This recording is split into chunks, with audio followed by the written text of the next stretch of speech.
So hello guys, welcome to the new video. So इस video में हम start करने जा रहे हैं कंस्ट्रक्टर्स के साथ। इसके प्रीवियस वाले वीडियो में हमने देख लिया था कि एक्सेस स्पेसिफायर्स क्या होता है। उसके प्रीवियस में हमने क्लासेस एंड ऑब्जेक्ट समझ लिया था। तो अब आप समझ सकते हैं कि हम ऑब्जेक्ट ओरिएंटेड प्रोग्रामिंग के मैप या रोड पे चलने लगे हैं। ठीक है, तो अब जब हम ये कंस्ट्रक्टर समझ लेंगे तो इसके आगे आएगा डिस्ट्रक्टर्स। मुझे नहीं लगता मैं डिस्ट्रक्टर्स का वीडियो बनाऊंगा क्योंकि वो कुछ खास ऐसे मायने रखता नहीं अभी फिलहाल के लिए आपके लिए। लेकिन इफ आई फील कि डिस्ट्रक्टर पे भी वीडियो बनाना चाहिए, मैं बना लूंगा। ठीक है, तो चलिए लेट्स बिगिन विथ कंस्ट्रक्टर्स। तो गाइस देखिए, मैं आपको बताता हूं क्या है असल में। एक नया पेज लेते हैं और हम समझते हैं सिनेरियो एज यूजुअल। अब हमारा सिनेरियो क्या रहता था कि जब हम कोई क्लास बनाते हैं, उसमें दो कंपोनेंट्स होते थे क्लास में। कौन से सर? एक होता था डेटा मेंबर्स, एक होता था डेटा मेंबर्स और एक होता था मेंबर फंक्शंस। क्या होता था? Member functions. हाँ सर, ये तो हमें याद है। क्लासेस एंड ऑब्जेक्ट्स वाला लेक्चर याद करो, नहीं है तो वापस जाओ क्लासेस एंड ऑब्जेक्ट्स वाले लेक्चर पे। ठीक है, तो अब देखो डेटा मेंबर्स में क्या होता था। अब डेटा मेंबर्स तो वही है ना, at the end what are they? Those are variables, है ना। ऑब्जेक्ट ओरिएंटेड प्रोग्रामिंग में इंट्रोड्यूस कराया है, इसलिए हम उन्हें नया नाम दे रहे हैं, that is data member, because those variables are associated with the class. तो जब कोई वेरिएबल है तो उसमें कोई डेटा स्टोर कराना पड़ेगा, वैल्यू असाइन करानी पड़ेगी, राइट। अब वैल्यू असाइन कराने के लिए ना हमारे पास एक स्पेशल टाइप का मेंबर फंक्शन होता है। स्पेशल टाइप का मेंबर फंक्शन होता है, मेंबर फंक्शन का ही दोस्त का पार्ट है वो, विच इज कंस्ट्रक्टर। कंस्ट्रक्टर क्या करता है ना, constructor is use to assign values या इनिशियलाइज डेटा मेंबर्स। मतलब कि एक एग्जांपल अगर मैं बोलूं, यहां पे मैंने एक क्लास बनाई, उसमें मेरा मान लीजिए डेटा मेंबर है नेम, है ना। और मेरे को नेम को वैल्यू असाइन करानी है किससे? मान लीजिए, थोड़ा सा इसको चेंज करते हैं। नेम को मुझे वैल्यू असाइन करानी है किससे? मान लीजिए यश से, राइट। ये वैल्यू इसको असाइन होनी चाहिए। तो आपके पास क्या तरीका था कि आप क्लास का ऑब्जेक्ट बनाओ, ऑब्जेक्ट डॉट नेम कर लो और उसको असाइन कर दो, राइट। लेकिन आपने एक चीज ऑब्जर्व किया था कि अगर मैं इस नेम को प्राइवेट कर दूं, अगर मैं इस नेम को प्राइवेट कर दूं तो क्या आप इसको असाइन करा पाओगे? फिर तो आप असाइन ही नहीं करा पाओगे वैल्यू इसको, है कि नहीं? क्लास के अंदर ही असाइन कराना पड़ेगा। यहां पे कंस्ट्रक्टर बहुत ज्यादा काम आता है। और कंस्ट्रक्टर के फायदे क्या है? कंस्ट्रक्टर से आप एनकैप्सुलेशन कर सकते हैं। आपको अपने डेटा मेंबर्स को बाहर से एक्सपोज कराने की जरूरत नहीं है, बस आपको वैल्यूज दिखाना है कि आप कौन सी वैल्यूज दे रहे हो। अब वो अंदर क्लास में आपने जो इंप्लीमेंट कराया है कि ये वैल्यू इसको जाएगी, वो वैल्यू इसको जाएगी, वो क्लास का प्रॉब्लम है, आपका प्रॉब्लम है ही नहीं। एनकैप्सुलेशन हो गया, एब्स्ट्रैक्शन भी कर लिया हमने हमने क्योंकि डिटेल्स तो बताई ही नहीं ना। और ये एक थोड़ा कॉम्पैक्ट तरीका है।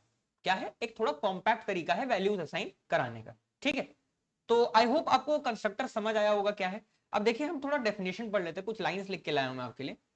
दे are special member functions which are automatically called when the object is created for the class. मतलब जब आप कोई ऑब्जेक्ट बनाते हैं ना, तो कंस्ट्रक्टर खुद से कॉल हो जाता है। आपको अलग से फंक्शन जैसे हम कॉल करते थे ना, उसका नाम बुलाते थे और ब्रैकेट्स लगाते थे, फिर वो कॉल होता था, ऐसा कुछ नहीं है। ऑटोमेटिकली हमारा कंपाइलर कॉल कर देता है जब हम कोई ऑब्जेक्ट क्रिएट करते हैं। ठीक है, अब यहां पे लिखा भी है, they initialize the objects data members. Objects नहीं, असल में ऑब्जेक्ट्स बोल लीजिए, हाँ ऑब्जेक्ट्स ठीक है। Objects data members. ऑब्जर्व करिएगा, स्पेशल क्यों बोला जा रहा है पता है? They have same name as the class. अरे यार ये क्या हो गया? They have same name as the class, मतलब जो क्लास का नाम है वही इनका भी नाम रहता है, कंस्ट्रक्टर का। और they do not have a return type. आपने एक चीज ऑब्जर्व किया था, जब हम फंक्शंस पढ़ रहे थे तो वहां पे मैंने बोला था कि तीन पार्ट होते हैं, रिटर्न टाइप, फंक्शन नेम और पैरामीटर्स। यहां पे रिटर्न टाइप ही नहीं होता है। Constructor is a function. Special क्यों है ये? रीजन फॉर बीइंग स्पेशल है, रीजन फॉर बीइंग स्पेशल। जैसे आपके लाइफ में कोई स्पेशल होगा, है ना।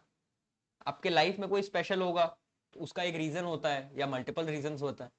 वैसे ही कंस्ट्रक्टर भी एक स्पेशल बात है ऑब्जेक्ट ओरिएंटेड प्रोग्रामिंग के लिए। तो क्यों है ये? उसके रीजन से। ठीक है, एक बात मैं आपको और बताता हूं गाइस, आप कंस्ट्रक्टर खुद से भी बना सकते हो अपना। ठीक है, कंस्ट्रक्टर खुद से बना सकते हो। अगर आपने क्लास में कंस्ट्रक्टर नहीं बनाया, अगर आपने क्लास में कंस्ट्रक्टर नहीं बनाया तो कंपाइलर खुद से एक कंस्ट्रक्टर बनाता है। कंपाइलर क्या करता है? खुद से एक कंस्ट्रक्टर बनाता है। यहां पे मैं वो पॉइंट लिख देता हूं, when we don't explicitly create a constructor in class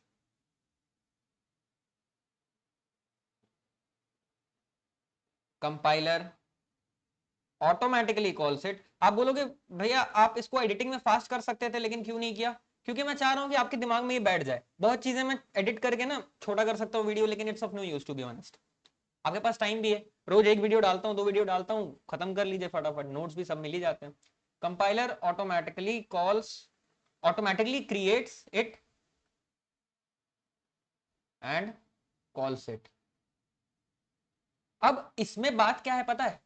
इसमें बात क्या है, चलिए मैं इसकी बात आपको बाद में बताता हूँ, ठीक है? जब हम कोडिंग करेंगे ना तो हम ये वाला पॉइंट एक बार समझ लेंगे, ठीक है? आगे बढ़े, ओके सर। चलिए अब देखिए टाइप ऑफ कंस्ट्रक्टर्स पे आ जाते हैं। 3 टाइप के कंस्ट्रक्टर होते हैं मार्केट में। C++ के लिए 3 टाइप के कंस्ट्रक्टर हैं। पहला डिफॉल्ट कंस्ट्रक्टर, दूसरा पैरामीटराइज्ड और तीसरा कॉपी कंस्ट्रक्टर। कॉपी कंस्ट्रक्टर आप उतना अभी यूज करेंगे नहीं, जब आप थोड़ा सा ऑब्जेक्ट ओरिएंटेड प्रोग्रामिंग की मदद से कोई प्रोजेक्ट बनाएंगे तो शायद आप कॉपी कंस्ट्रक्टर यूज करें, ठीक है? अब डिफॉल्ट कंस्ट्रक्टर क्या होता है? It is a type of constructor which has no parameters. Parameters की बात क्यों कर रहे हो सर? यार याद करो ना, कंस्ट्रक्टर क्या था? It was a function, member function था। लेकिन मेंबर फंक्शन में भी फंक्शन तो था ना एट द एंड, तो फंक्शन में हम पैरामीटर्स डालते थे। अब अगर मैंने कोई कंस्ट्रक्टर बनाया और उसको में मैंने पैरामीटर्स नहीं पास किए तो वो क्या बन जाता है? एक डिफॉल्ट कंस्ट्रक्टर बन जाता है। क्या बन जाता है? Default constructor. अब देखो यहाँ पे मैंने वो लाइन लिखी भी है, when we don't create a constructor, compiler automatically generates a constructor and assigns garbage value to data members। और ये जो कंपाइलर अपना कंस्ट्रक्टर बनाता है ना, जब कोई ऑब्जेक्ट क्रिएट होता है तो that type of constructor is default constructor। that type of constructor is default constructor। Clear है? हाँ सर, परफेक्टली फाइन, क्लियर है। मतलब अभी मैं आपको थ्योरी क्लियर करा रहा हूँ, फिर हम कोड में हम देखेंगे कि हमको क्या करना है, ठीक है? ठीक है, आप बोल रहे हैं तो मान लेते हैं। अब पैरामीटराइज कंस्ट्रक्टर क्या होता है? सिंपल, पैरामीटराइज कंस्ट्रक्टर, पैरामीटराइज मतलब जिसमें पैरामीटर्स हो, कंसिस्टिंग पैरामीटर्स, फाइन। अब इसका मतलब क्या बोल रहे हो? इसका मतलब क्या बोल रहे हो कि एक कंस्ट्रक्टर होगा जिसमें पैरामीटर्स होंगे, बस वही है क्या? हाँ बस वही है। It is a type of constructor which has parameter slash arguments, okay. अब इन पैरामीटर्स की जो आप वैल्यू असाइन करेंगे ना, जब आप ऑब्जेक्ट बुलाएंगे और पैरामीटर्स की वैल्यू असाइन करेंगे ना, तो वही वैल्यूज जाके हमारे डेटा मेंबर्स को असाइन हो जाती हैं। मतलब अब मैं क्या बोलना चाह रहा हूं, इसका मतलब समझिए। मान लीजिए मैंने एक क्लास बनाई, उसमें मान लीजिए मेरे क्लास में मेरे डेटा मेंबर्स हैं A B C, ठीक है? फिर मैंने ऑब्जेक्ट बनाया और ऑब्जेक्ट में मैंने वैल्यूज क्या पास कराई, मान लीजिए 10, 20 और 30। तो अगर मैंने पैरामीटराइज कंस्ट्रक्टर यूज करके ये काम किया होगा तो 10 वाली जो वैल्यू है ना वो किसको असाइन हो जाएगी? ए को। 20 वाली वैल्यू किसको असाइन हो जाएगी? बी को। और 30 वाली वैल्यू किसको असाइन हो जाएगी? सी को। मैं आपको ये नहीं बता रहा हूँ ये हो कैसे रहा है, मैं बस आपको बता रहा हूँ कि पैरामीटराइज कंस्ट्रक्टर वर्क कैसे कर रहा होता है। फाइन, ओके फाइन, आगे बढ़े, ठीक है? अब कॉपी कंस्ट्रक्टर क्या होता है? नाम से ही पता चल रहा है, कॉपी मतलब मान लीजिए आपने एक ऑब्जेक्ट बनाया, ऑब्जेक्ट 1।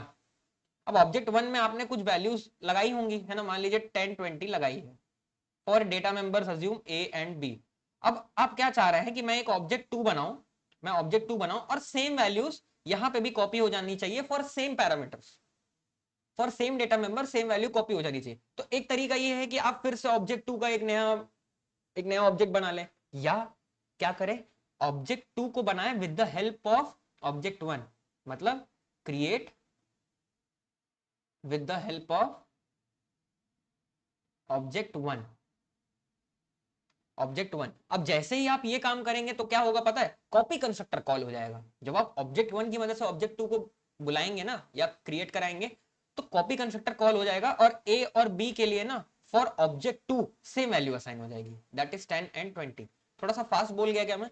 अगर फास्ट बोल गया हूं तो एक बार रिमाइंड करिएगा और फिर से सुनिएगा, ठीक है?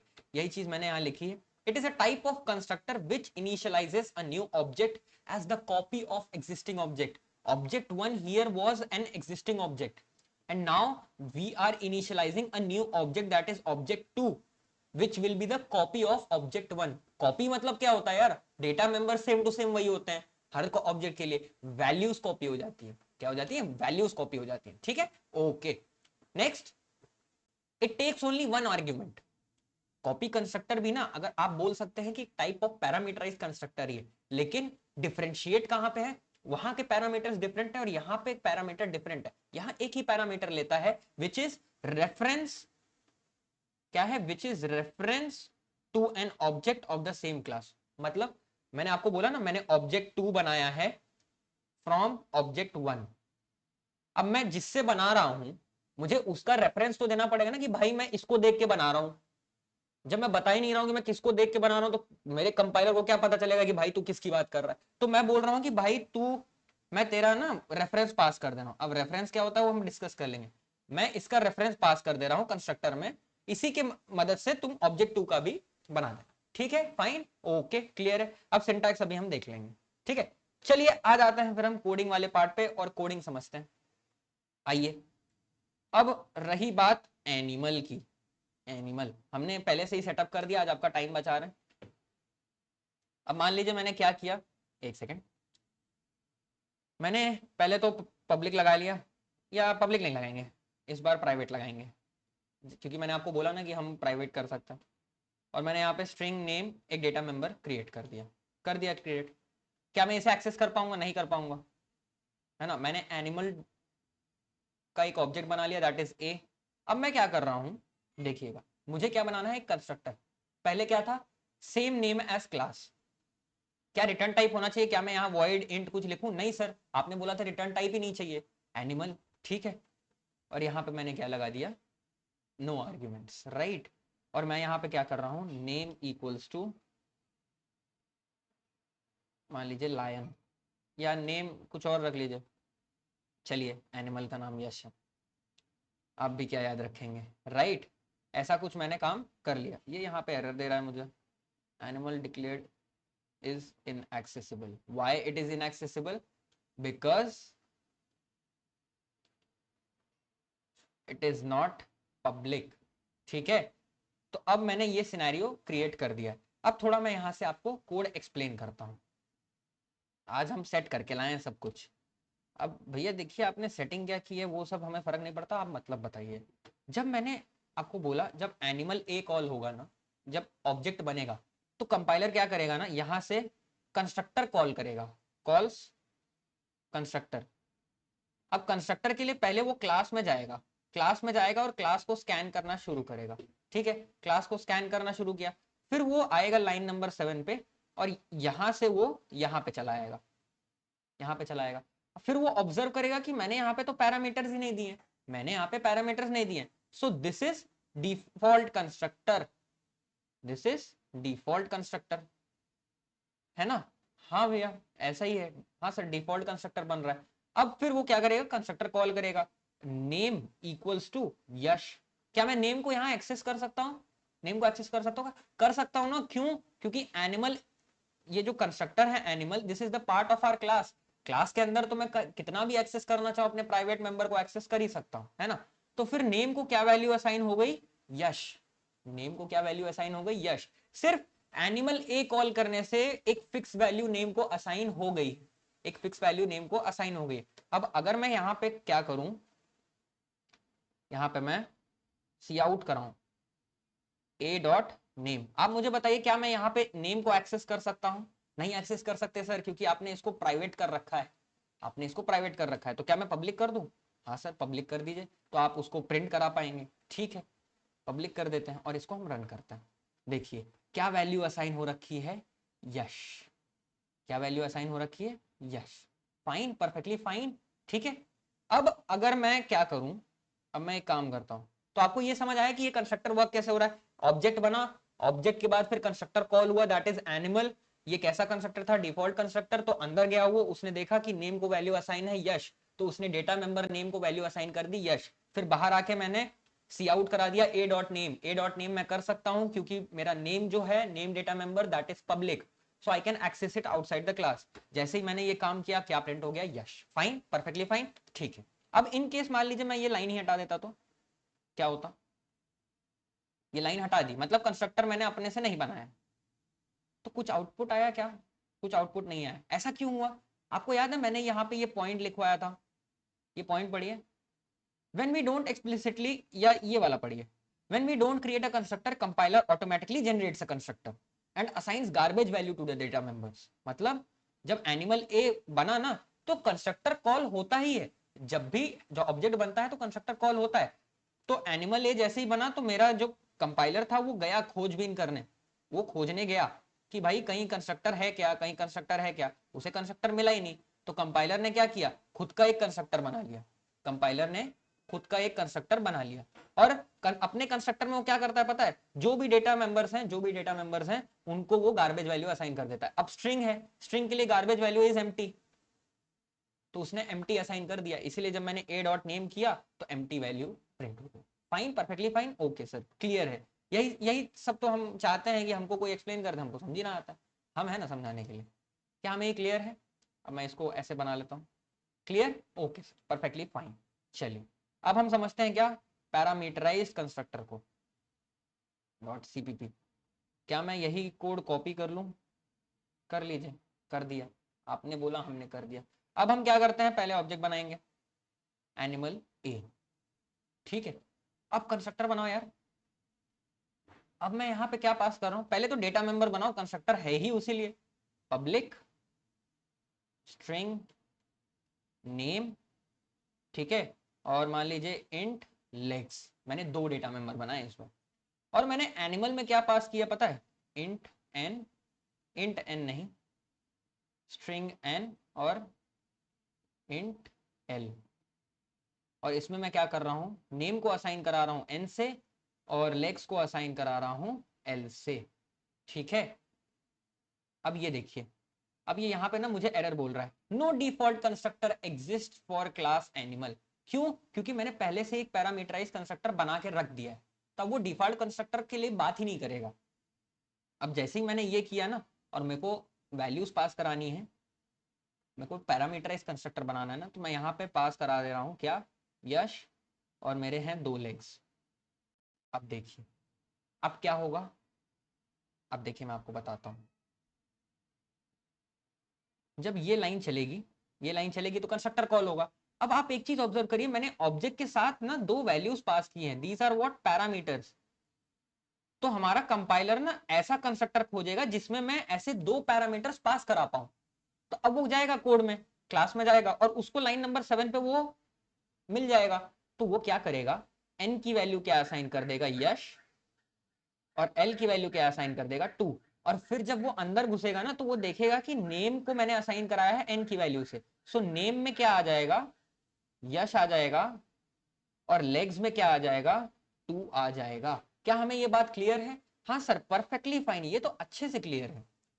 समझा पैरामीटराइज कंस्ट्रक्टर क्या हो रहा है, मतलब जो वैल्यूज मैं इधर ऑब्जेक्ट में पास कराऊंगा वो वैल्यूज उधर जाके मेरे डेटा मेंबर्स के लिए कॉपी हो जाएगी। अब अगर मैं क्या करूं, यहाँ पे प्रिंट करा दूं, यहाँ पे इन वैल्यूज को प्रिंट करा दूं, कैसे, सी आउट ए डॉट नेम और ए डॉट लेग्स। अगर मैं ऐसा करा दूं तो क्या आएगा आउटपुट पता है, देखना क्या आ गया, यश और 2 आ गया, है ना। तो मैंने जो बात बोली थी आपसे, ये देखिए, नेम को क्या असाइन हो गया, यश, और लेग्स को क्या असाइन हो गया, 2, वही चीज यहाँ पे प्रिंट हो गई। क्या हमें ये बात अच्छे से क्लियर है? हाँ सर, परफेक्टली फाइन, बहुत अच्छे से ये बात क्लियर है, ठीक है। तो यही होता है हमारा क्या, पैरामीटराइज्ड कंस्ट्रक्टर। क्या हमें क्लियर है? हाँ सर। अब हम क्या समझते हैं, कॉपी कंस्ट्रक्टर, ठीक है। और मैं यहाँ पे फिर से वही बना लेता हूँ, ऑब्जेक्ट बना लिया एनिमल ए। अब देखिए कॉपी कंस्ट्रक्टर का सिंपल सा है कि मैं एनिमल बनाऊंगा, है ना, मैंने एनिमल बनाया। अभी फिलहाल के लिए मैं यहाँ पे एक कंस्ट्रक्टर बनाता हूँ एनिमल, और यहाँ पैरामीटर पास कर देता हूँ। पहले तो अपना वही data member, public string name equals to string name और इंट लेग्स, ठीक है। यहाँ पे फिर से स्ट्रिंग एन और इंट एल, और यहाँ पे मैंने क्या किया, नेम इक्वल्स टू एन और लेग्स इक्वल टू एल।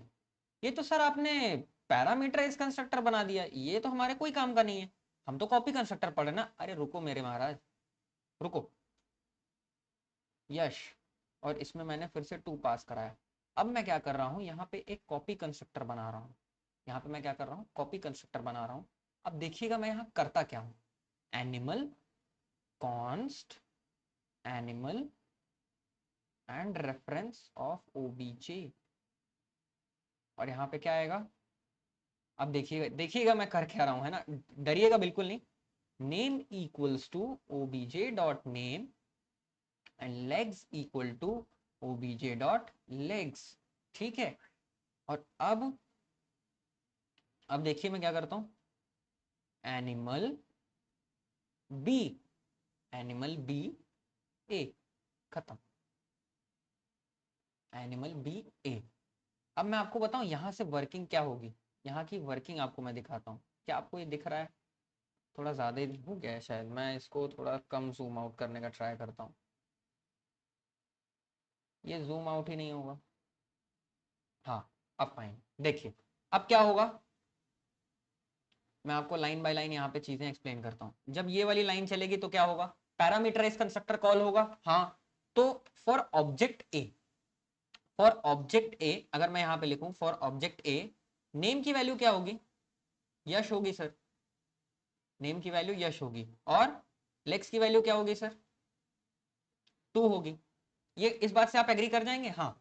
अब सर आपने ये लाइन लिखी हुई है एनिमल बी ऑफ ए, मैंने आपको याद है कॉपी कंस्ट्रक्टर में क्या बोला था कि अगर मेरे को यूजिंग एग्जिस्टिंग ऑब्जेक्ट कोई सेम ऑब्जेक्ट बनाना है तो मैं कॉपी कंस्ट्रक्टर का यूज कर सकता हूं। तो ऐसा सिंटैक्स होता है जब ये ऐसा कुछ मैं कॉल करूंगा, देखिए B is the new object, B here is the new object and A is the existing object, B here is the new object, A is the existing object. तो मैं ये बताना चाह रहा हूं कंपाइलर को कि भाई तू जब बी बनाएगा ना, बी के डेटा मेंबर्स की वैल्यू असाइन करेगा तो वो ए के ही रेफरेंस में करना।